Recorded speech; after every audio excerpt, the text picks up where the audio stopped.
Dans ce dernier quart d'heure de Smart Bourse, nous poursuivons et nous concluons la série qui vise à mettre en avant les lauréats des derniers trophées de l'innovation LBP-AM qui était organisé au début du mois de novembre. Nous avons reçu la FinTech de l'année, le prix coup de cœur du jury et nous recevons ce soir les lauréats du prix Green Tech de l'année, à savoir les équipes de Neymar et sa directrice générale qui représente Neymar pour nous ce soir, Chloé Claire. Bonsoir Chloé. Bonsoir Grégoire. Merci beaucoup d'être avec nous. Prix Green Tech de l'année, on est dans le monde de la donnée environnementale. Vous parlez même de données actionnables. Tout à fait. Dans le cadre alors des grands projets de transition écologique, énergétique. Qu'est-ce que c'est que cette donnée actionnable que vous mettez en avant et que vous transformez en solutions concrètes pour vos clients? Tout à fait. Donc, juste pour rappel, ce que fait Neymar, c'est donc de produire des données sur les bâtiments. Ça veut dire quoi? Ça veut dire qu'en fait, on utilise la puissance du big data pour être capable de faire des données sur des millions de bâtiments. Et on utilise aussi la puissance de l'intelligence artificielle pour personnaliser, hyper personnaliser la solution, prédire la bonne solution, donc une donnée actionnable pour un bâtiment dans le cadre de sa transition écologique. Et on est en particulier très très fort sur les logements, que ce soit des logements collectifs ou des maisons.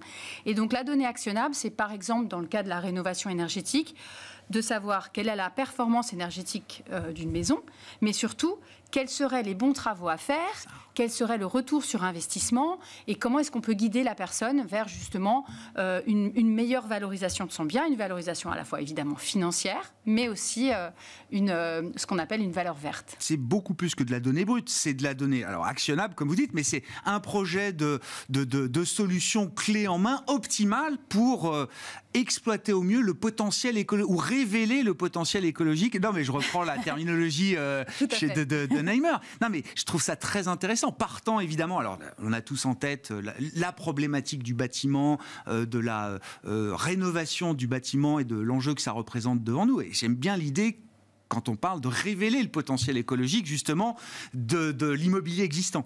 Tout à fait. Cette forme de révélation, c'est vraiment parce que aujourd'hui, qu'est-ce qui se passe? Il faut bien s'imaginer que 80% des bâtiments existants d'aujourd'hui seront ceux dans lesquels nous vivrons en 2050.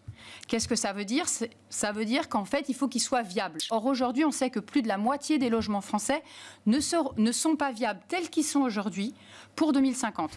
Alors là, je vais faire un peu des mauvaises nouvelles, puis après, on passera dans l'actionnabilité, la révélation du potentiel. Mais il y a sur les 22 millions de bâtiments résidentiels en France, on en a 5 millions qui sont des passoires thermiques.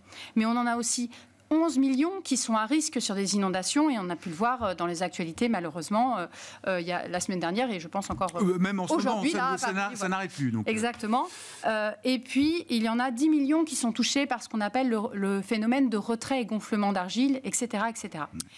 Et tout ça dans une proposition climatique, qui est en train de s'accélérer, où les phénomènes extrêmes sont en train de s'accélérer. Donc il faut vraiment agir aujourd'hui, préserver, et c'est là qu'en fait on veut en révéler le potentiel écologique. Qu'est-ce que c'est un bâtiment résidentiel dont on est propriétaire, par exemple?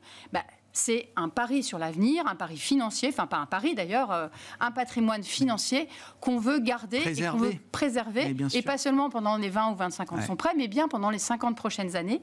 Et donc c'est pour ça qu'on appelle ça la révélation de son potentiel écologique, c'est comment en fait il est transformable pour être viable. Et je trouve que c'est le sujet sur l'immobilier, mais de manière assez générale, je trouve que on manque justement de positivité dans la manière de faire. C'est-à-dire que la rénovation énergétique, on a l'impression que c'est la réglementation qui va nous l'imposer. Beaucoup le feront au pied du mur, parce qu'il faudra le faire, etc. Si on arrive à créer justement, et plus que créer, si on arrive à révéler ce que ça peut apporter en termes de préservation de son patrimoine, j'allais dire presque mettre un prix dessus d'une certaine manière, je trouve que ça change complètement la logique. C'est vraiment ce à quoi on s'engage. C'est d'essayer de donner un maximum d'informations sur le ROI, donc sur le retour sur investissement, parce que c'est ça qui est important. Et puis, on ne prend pas la décision pour autre chose que ça. Exactement. Et en plus, on n'a pas vraiment le même comportement quand on veut garder un bien, par exemple, 7 ans, ou quand on veut le garder et le donner à ses enfants plus tard, voilà, par exemple.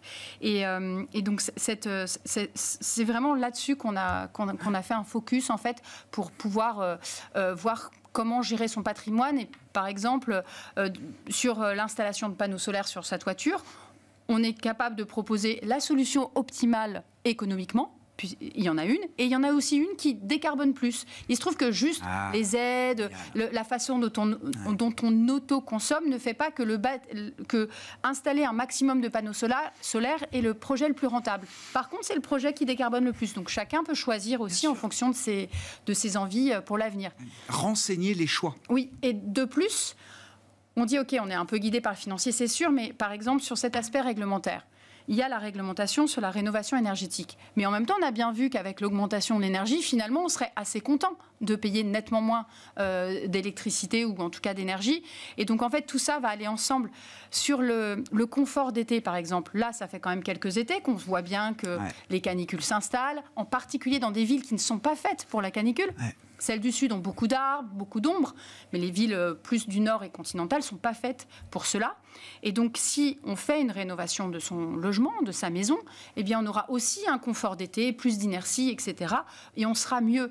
Donc, ce qui est bien, c'est que tout ce qui permet de préserver son bâtiment et de suivre en fait certains aspects réglementaires est aussi un apport de qualité de vie pour la suite. Et donc, c'est ça qu'il faut regarder. Et après, la difficulté, c'est que ce n'est pas si simple que ça. Et donc, nous, ce qu'on essaie de faire, c'est de guider les gens vers le choix le plus personnalisé. Donc, on leur demande ce qu'ils préfèrent faire et on leur dit, voilà la bonne solution. Comment vous avez construit l'offre et le modèle économique de Neymer, Chloé? Parce que là, j'allais dire, le champ des clients potentiels est très vaste. Non, mais du particulier à l'assureur, au développeur immobilier ou au promoteur, comment vous avez construit l'offre? À qui est-ce qu'elle est destinée? Et quel est le modèle économique derrière? Tout à fait. Donc en fait, l'offre, elle permet de servir énormément de secteurs. On a décidé de se concentrer sur les secteurs qui ont le plus de leviers sur cette action et ce potentiel. Et en fait, comme nous, on ne sait pas s'adresser à 1 million de particuliers directement, on sait s'adresser à ceux qui s'adressent à eux. Et ceux qui s'adressent à eux, ce sont donc les assureurs qui vont pouvoir faire des solutions de prévention sur ces risques extrêmes, etc., et qui vont pouvoir conseiller. Et les banques, qui, elles, aujourd'hui, sont toutes en ordre de marche, se mettent en ordre de marche pour faire des prêts verts, soit des crédits à impact immobilier où elles font le prêt immobilier plus le prêt de travaux, ou bien juste des crédits consommation qui sont plus intéressants si on fait de la rénovation énergétique ou on installe du solaire. Ça les intéresse, eux, parce que du point de vue réglementaire aussi, ils sont censés décarboner, etc. Et ça, c'est ce qu'on appelle le scope 3. Ouais. Mais ça les intéresse aussi parce qu'ils savent que leurs clients sont en attente de ce genre de service. Donc nous, on a deux façons de diffuser vos solutions. Diffuser nos solutions. Une qui est en API, donc ça veut dire qu'on envoie nos données dans les systèmes d'information de nos clients, que ce soit des assureurs pour faire des modèles de risque, que ce soit des banques pour caractériser des portfolios immobiliers pour qu'elles puissent faire leur reporting, ou bien, parce qu'il faut aller vite, on fait des solutions clés en main que nous, on appelle donc des simulateurs qui permettent en 3-4 clics, puisqu'on a déjà toute l'information sur le logement, de dire, voilà, monsieur, madame, quelle est la meilleure solution pour vous. Donc ça, c'est tout de suite beaucoup plus concret. Et ça, ce sont des solutions qu'on vend en B2B2C, c'est-à-dire en marque blanche, pour, pareil, les assureurs, les banques. On le fait aussi pour certaines... Mais disponible au final pour le particulier à l'arrivée, qui peut faire son simulateur. Mais bien sûr. Alors, par exemple, notre client, la Banque Postale, qui a sorti c'est lui qui organise le trophée. Hein, donc, oui, tout à fait. On a le droit d'en parler, ne vous inquiétez pas. Donc, ils ont... Aujourd'hui, ils ont lancé cet été leur crédit à impact. Donc, c'est vraiment un crédit IMO qui est bonifié si on achète une passoire énergétique et qu'on s'engage à faire les travaux. Ouais. Et aujourd'hui, donc, on est dans leur page d'accueil. Si vous cherchez simulateur crédit immobilier, la Banque Postale, vous nous trouvez. Et là, vous avez le simulateur de rénovation énergétique. Et il faut savoir que 50% des gens qui demandent aujourd'hui un prêt à la Banque Postale viennent avec notre simulation, qui a pris 3-4 minutes et qui permet en fait d'être le premier maillon de quel va être en fait l'investissement qu'il va falloir faire pour la suite. Donc c'est vraiment, nous on est au tout début de l'action, quand la personne n'est pas nécessairement encore dans le logement, elle ne le connaît pas encore, etc. Et donc nous on va lui donner toutes les informations sur cette habitation. Ouais. Oui, mais bon, c'est l'intelligence, la donnée environnementale, c'est encore ce qui manque peut-être aujourd'hui pour assurer une prise de décision optimale derrière, ou en tout cas un choix renseigné pour que le client puisse choisir en connaissance de cause. Aujourd'hui, notre objectif, c'est de faire des produits en fait pour que les particuliers puissent choisir non pas seulement avec le diagnostic réglementaire qu'on leur met dans les mains, c'est-à-dire le DPE, les termites, l'amiante, etc., mais bien avec ce qu'on ne lui dit pas, mais qu'on sait aujourd'hui. C'est-à-dire, est-ce que je suis dans une zone potentiellement inondable ? Pas aujourd'hui, pas officiellement. Dans 2050. Voilà, dans 2040, etc. Et combien de cycles de sécheresse a subi cette maison ? Ce sont les cycles de récurrence de sécheresse qui font les fissures dans le cas du retrait-gonflement d'argile. Combien il y en a eu, etc. Et donc, en fait, l'idée, c'est d'avoir un produit qui permette vraiment cette visualisation 360 du potentiel du bien. Même si aujourd'hui, les sujets sont encore assez verticalisés, et puis très orienté carbone, il faut le dire. L'eau, la biodiversité, l'occupation du terrain et puis les risques climatiques.